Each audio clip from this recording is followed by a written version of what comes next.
Julien Tognetti. Donc, Julien Tognetti est un road racer vraiment célèbre en France. Peux-tu te présenter un peu plus, nous dire qui tu es et pourquoi tu es présent aujourd'hui au Plus de Val de Rail? Bonjour, et bah oui, donc Julien Tognetti, 38 ans, j'habite en région lyonnaise, à la campagne, dans le Beaujolais. J'ai un petit garçon qui a 5 ans et demi. Et pourquoi je suis présent aujourd'hui? C'est vrai que ça fait un petit peu de kilomètres, c'est assez loin, mais je suis présent parce que c'est un petit peu en hommage à un ami avec qui j'ai roulé forcément, qui est Fabrice Miguet, et qui m'a beaucoup apporté parce que il avait pris beaucoup de temps pour moi, pour m'expliquer comment finalement participer au Tourist Trophy quand j'avais des questions. C'est un des seuls que j'ai appelé et il a pris du temps pour lui pour répondre à ces questions-là. Et c'est quelqu'un aussi à qui finalement je dois beaucoup parce que voilà, parce qu'on a aussi partagé des choses après par la suite. On a roulé ensemble au Tourist Trophy et aujourd'hui c'est pour lui rendre cet hommage que je suis là. Bon. Pourquoi la route? C'est assez particulier parce que la plupart des pilotes vont sur piste. Pourquoi la route? Parce que j'ai toujours grandi dans cet univers-là, parce que mes parents ne faisaient pas de moto, parce que mes parents n'ont jamais eu l'occasion de me mettre sur le circuit, et parce que moi finalement j'ai eu une mobilette à 14 ans, une 125 à 16 ans, une moto à 18 ans et que j'ai toujours roulé sur la route. Peut-être qu'à un moment, tu aurais pu, quand tu avais 18-20 ans, passer sur la piste, non? Alors pour passer sur la piste, oui peut-être, mais il faut des moyens. Il faut une moto adaptée, il faut un camion, voilà. Et tout ça, c'était pas possible pour moi à ce moment-là. Raconte-nous ta première course sur route. J'imagine que ça devait être folklorique avec la moto de l'époque.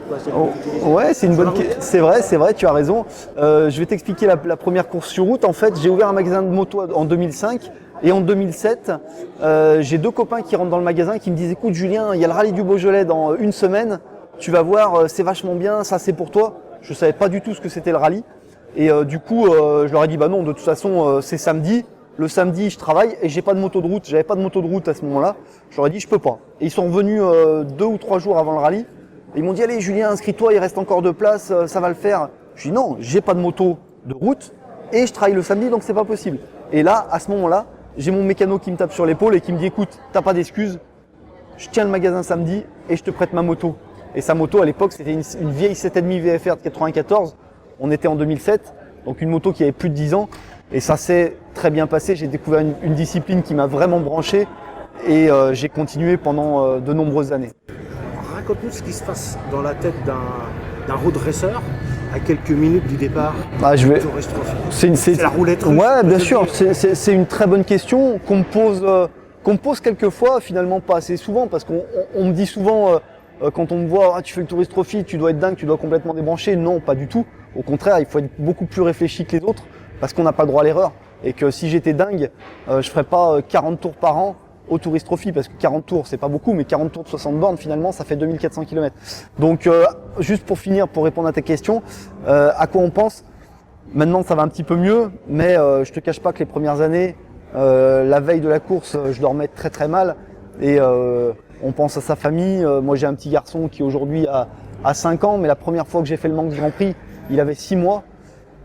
Donc forcément, tu penses à ça et forcément, tu as une boule au ventre et forcément, je vais pas te dire que tu n'as pas peur, c'est pas vrai. Enfin, une fois que tu es parti, une fois que tu as passé la première, tu n'y penses plus.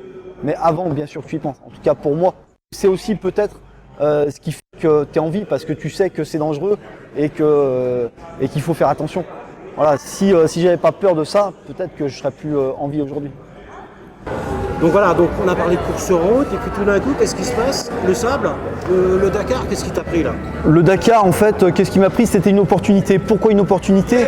Parce que le team 2B Moraco, avec lequel j'avais roulé pendant 2 ans, en 2014 et 2015, avec qui j'avais décroché 2 titres de champion de France des rallyes, m'a proposé de finalement raconter l'histoire d'un mec qui fait la course la plus extrême sur route, le Tourist Trophy, et l'emmener vers la course, je vais pas dire la plus extrême en tout terrain, mais en tout cas peut-être la plus difficile à terminer en tout terrain, qui est le Dakar.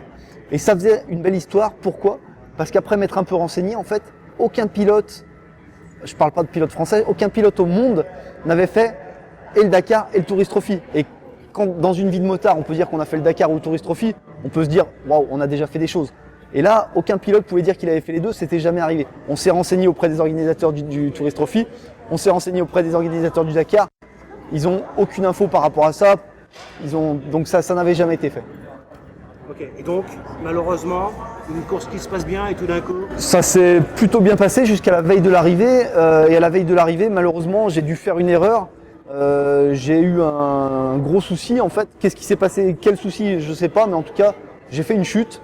Il y a eu un gros traumatisme crânien. Il y a eu 4 jours de coma, un pronostic vital engagé pendant 48 heures. Donc bon, aujourd'hui, je suis sur mes 2 jambes, je suis vivant, je m'en sors plutôt bien, mais ça aurait pu être pire. Donc tu as été arrêté combien de temps là? Bah, j'ai été arrêté très très longtemps. De toute façon, j'ai rien fait. L'année 2019 était une année blanche, une année de transition, puisque bah, je suis resté. Il faut le dire, j'étais au fond du trou pendant 8 mois. J'avais aucun objectif, aucune motivation, aucune envie. J'arrivais pas à avancer. Et jusqu'à ce que finalement une amie me propose de faire un rallye, qui est le rallye des volcans. Elle me propose de faire ce rallye en duo, puisque maintenant, depuis 3 ans, on a une catégorie de duo qui existe. En rallye, on peut emmener quelqu'un derrière soi. Et j'ai une copine qui m'appelle, avec qui je m'entends bien. Et elle me dit, bah écoute Julien, si ça te dit, je t'emmène derrière moi. Je devais faire le rallye en duo, l'engagement est payé. Maintenant, la personne avec qui je devais le faire, on le fera pas ensemble. Si tu veux, je t'emmène. Et je lui dis, bah écoute, merci, c'est sympa. Mais par contre, je lui dis, moi j'ai peur derrière. Si t'as pas peur, moi je t'emmène. Elle m'a dit, bah oui, j'ai confiance derrière toi. Et l'histoire, elle a démarré comme ça. Ouais, c'était une belle aventure hein, qui a fait beaucoup parler, je pense. J'en suis même sûr. Donc maintenant, alors 2019, c'est derrière nous, on va venir. 2020, c'est quoi? 2020, alors juste pour rebondir sur ce qu'on disait sur ce rallye des volcans, en fait, c'est à partir de là où j'ai finalement retrouvé un petit peu le goût à la vie. Pourquoi? Parce que finalement, on a partagé un truc vraiment sympa avec ma passagère qui s'appelle Valériane. Et du coup, en plus, on a réussi je me suis pris au jeu en tant que pilote et on a fait des bons résultats. J'ai réussi même à scratcher la dernière spéciale de nuit. Et du coup, je me suis dit, ok, c'est bien, je sais encore faire et je prends encore du plaisir dans ce que je fais. Donc ça, c'était plutôt rassurant et encourageant pour la suite. Et maintenant, si je devais refaire quelque chose en 2020, ce serait le Tourist Trophy.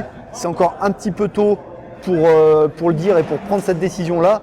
Maintenant, je vais attendre la fin de l'année, me laisser la fin de l'année pour prendre finalement cette décision parce que le Tourist Trophy, c'est une course où les enjeux sont énormes. On n'a pas le droit à l'erreur. On sait quand on part, mais potentiellement, on sait qu'on peut ne pas revenir parce que c'est une course très très dangereuse. Et il faut garder ça finalement à l'esprit. Et voilà, donc je prendrai ma décision à la fin de l'année. En espérant qu'elle soit positive, parce qu'on t'attend. On voit que tu as des magnifiques motos avec beaucoup de sponsors. Dis-nous en plus, tu es professionnel ou pas? Alors, j'avais un magasin de motos, comme je l'ai dit tout à l'heure, que j'ai ouvert à 23 ans, en 2005. Je l'ai vendu en 2014 et effectivement, ça fait 5 ans que je fais de la moto à titre, on va dire, semi-professionnel. Ça me permet, on va pas dire de vivre, mais de survivre. Hein. Et donc voilà, mais bon, c'est plutôt sympa de se lever le matin et de se dire que finalement, on fait de la moto et qu'on arrive à lier sa passion avec sa vie de tous les jours. C'est plutôt génial. Et oui, il faut effectivement beaucoup de partenaires pour boucler un budget comme le Tourist Trophy, surtout quand on roule dans 2 catégories comme la 600 et la 1000. Ça demande des budgets qui sont forcément conséquents. Et merci justement à tous ces sponsors qui m'ont suivi et qui sont pour la majorité encore là si je devais refaire quelque chose en 2020. Voilà.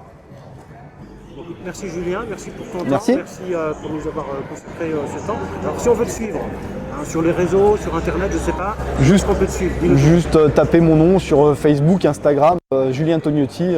Il y a une page pilote sur Facebook, sur Instagram. Merci beaucoup et puis bonne Merci journée. bien, merci, à bientôt.